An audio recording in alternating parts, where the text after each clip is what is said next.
ഛത്തീസ്ഗഡിൽ കള്ളക്കേസിൽ കുടുക്കി ജയിലിലടച്ച സിസ്റ്റർമാരുടെ മോചനത്തിനായി തൃശൂരിൽ കേരള യൂത്ത് ഫ്രണ്ടിന്റെ നേതൃത്വത്തിൽ പ്രതിഷേധം സംഘടിപ്പിച്ചു. സംസ്ഥാന പ്രസിഡന്റ് KV കണ്ണൻ പ്രതിഷേധം ഉദ്ഘാടനം ചെയ്തു. കന്യാസ്ത്രീകൾക്ക് അടിയന്തരമായി ജാമ്യം അനുവദിക്കുകയും ജയിലിൽ നിന്ന് മോചിപ്പിക്കുകയും വേണമെന്നും സിസ്റ്റർമാർക്ക് നീതി ലഭിക്കും വരെ കേരള യൂത്ത് ഫ്രണ്ടിന്റെ സമരങ്ങൾ തുടരുമെന്നും KV കണ്ണൻ വ്യക്തമാക്കി. നിയമത്തെ തെറ്റായി വ്യാഖ്യാനിച്ച് മനുഷ്യക്കടത്തും മതപരിവർത്തനവും പോലുള്ള ഗുരുതര വകുപ്പുകൾ പ്രകാരമാണ് കഴിഞ്ഞ 7 ദിവസമായി കന്യാസ്ത്രീകളെ ജയിലിൽ തടവിലിട്ടിരിക്കുന്നതെന്നും അദ്ദേഹം ആരോപിച്ചു. സിസ്റ്റർമാരുടെ മോചനത്തിനായി രാജ്യവ്യാപകമായി ഐക്യസമരം ഉയർന്നു വരികയാണെന്നും അതിന്റെ മുന്നണി കേരള യൂത്ത് ഫ്രണ്ട് സജീവമായി നിലകൊള്ളുമെന്നും സമരത്തിൽ വ്യക്തമാക്കി.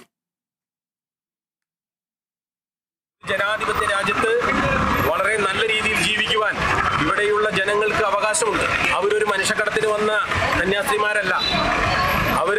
അവരുടെ രക്ഷിതാക്കളിൽ നിന്നുമെല്ലാം രേഖകളുണ്ട്.